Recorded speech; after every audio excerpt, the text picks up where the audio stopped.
Perkenalkan, nama saya Rinaldo Rizky Ramadana. Saya berasal dari Prodi Bisnis Digital semester 1. NIM saya 24030404006. Saya di sini akan mempresentasikan mengenai lingkungan dan budaya organisasi.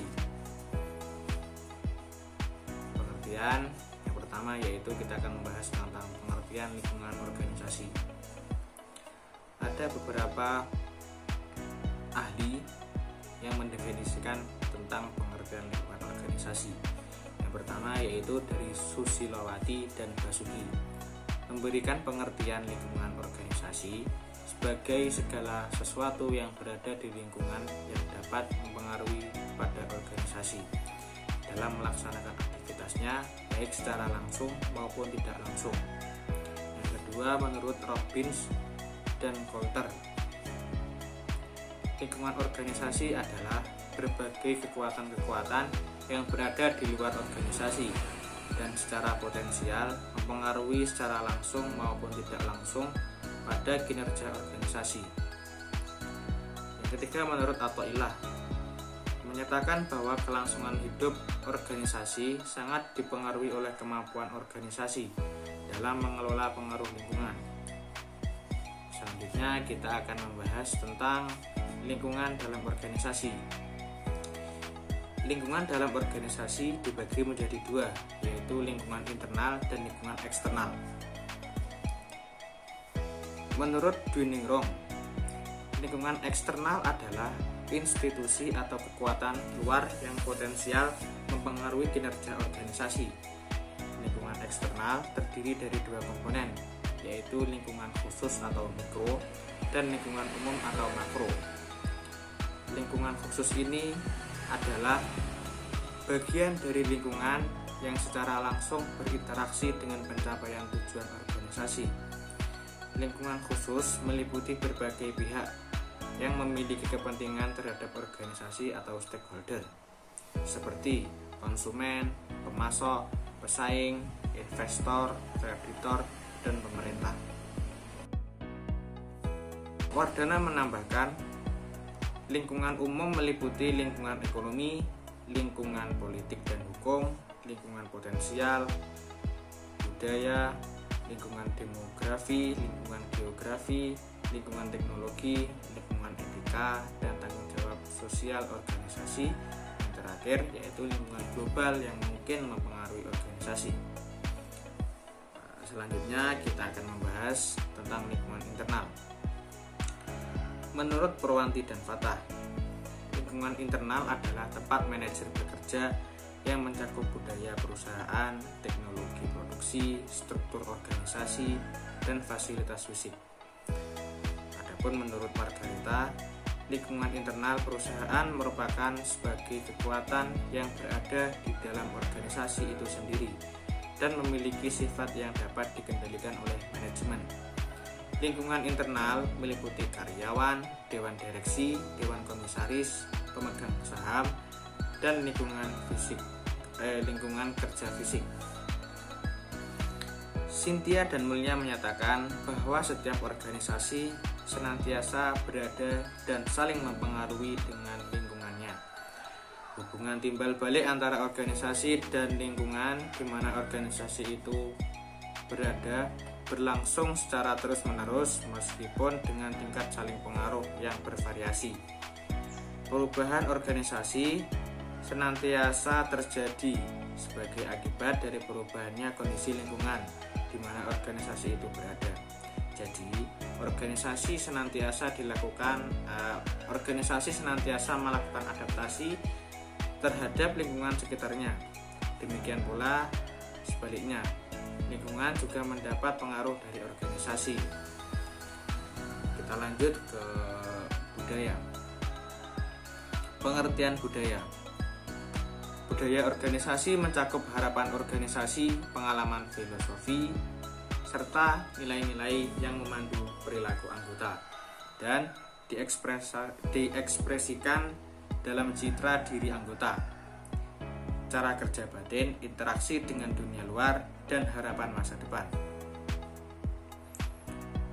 Budaya didasarkan pada sikap bersama, kepercayaan, adat istiadat, dan aturan tertulis dan tidak tertulis yang telah berkembang dari waktu ke waktu dan dianggap sah. Budaya juga mencakup visi-misi, nilai, norma, sistem, simbol, bahasa, asumsi, keyakinan, dan kebiasaan organisasi. Sederhananya, budaya organisasi adalah cara melakukan sesuatu di sekitar.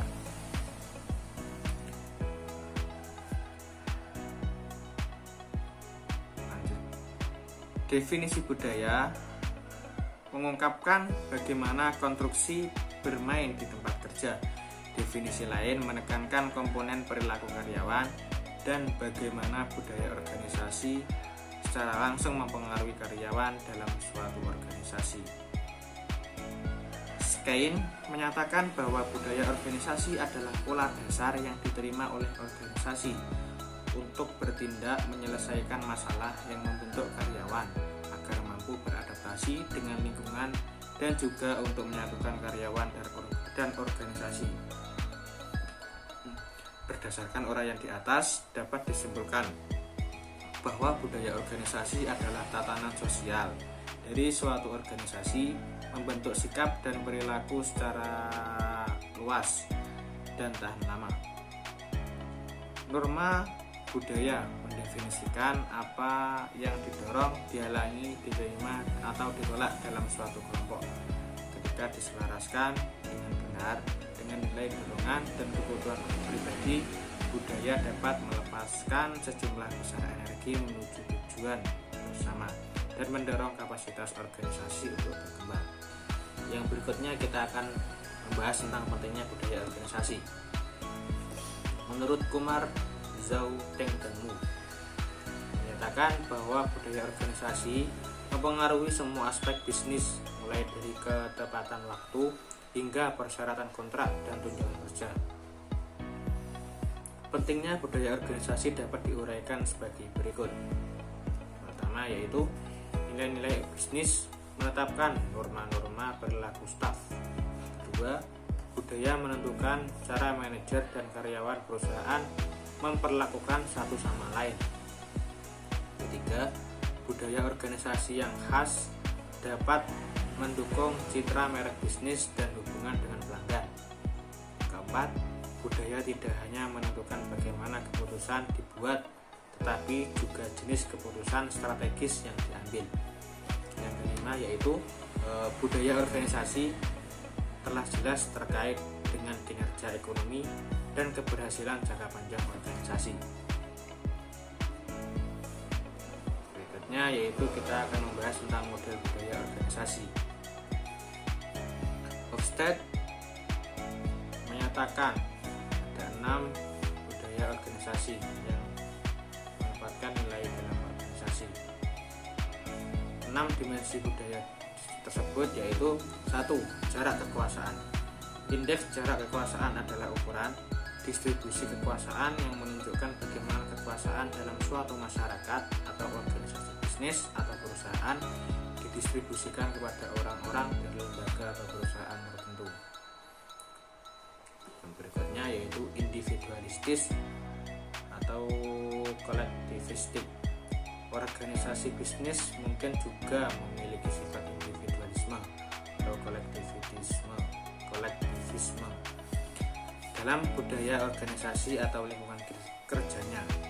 Budaya organisasi bisnis individualistik tidak menginspirasi orang untuk bekerja demi tujuan bersama seperti yang ditentukan oleh organisasi bisnis. Tetapi budaya organisasi kolektivis dari organisasi bisnis mempromosikan nilai-nilai dan tujuan bersama serta organisasi yang ingin dicapai melalui upaya kelompok atau tim oleh orang-orang yang bekerja di dalam organisasi. Berikutnya yaitu penghindaran ketidakpastian tinggi dan rendah. Perusahaan yang tinggi dalam penghindaran ketidakpastian memiliki budaya yang melibatkan sistem, peraturan, pedoman untuk diikuti tanpa menghadapi perubahan. Karena perubahan lingkungan bisnis, perubahan ekonomi atau perubahan variabel lain yang mungkin mempengaruhi keputusan yang diambil oleh perusahaan. Berikutnya yang keempat yaitu maskulinitas dan feminitas. Indeks ini menunjukkan sikap yang dimiliki oleh budaya organisasi bisnis. Tingginya indeks menunjukkan bahwa organisasi tersebut sangat ambisius, kompetitif, dan dapat lebih banyak perbedaan gender di luar kesetaraan antara karyawan pria dan wanita. Lanjut yang kelima yaitu orientasi jangka pendek dan jangka panjang. Organisasi mungkin memiliki orientasi jangka pendek yang melibatkan organisasi untuk mengandalkan sistem tradisional yang dianut oleh perusahaan dan memiliki pandangan bahwa masa depan akan ditangani di masa depan tanpa perencanaan saat ini. Di sisi lain, memiliki perusahaan yang berorientasi jangka panjang menerapkan rencana jangka panjang dengan mengambil nilai waktu dan menganalisis masa lalu. Yang keenam adalah indulgence atau menahan diri. Organisasi yang lebih berfokus pada indulgensi atau memiliki skor tinggi dalam indeks indulgensi atau menahan diri memiliki budaya memberi penghargaan kepada karyawan menuju kehidupan pribadi dan pekerjaan yang lebih bahagia. Lanjut, kita akan membahas tentang gaya budaya organisasi. Kreuzberg, Lee, Fries, dan Cheng menyatakan ada 8 gaya budaya organisasi sebagai berikut. Mari kita lihat, ada gambar di samping. Saya akan menjelaskan satu persatu apa istilah yang tertulis di samping. Yang pertama yaitu merawat atau caring, berfokus pada hubungan dan saling percaya. Lingkungan kerja adalah tempat yang hangat, kolaboratif, dan ramah di mana orang-orang saling membantu dan mendukung. Karyawan disatukan oleh loyalitas. Pemimpin menekankan ketulusan, kerja tim, dan hubungan positif. Kedua yaitu purpose atau tujuan.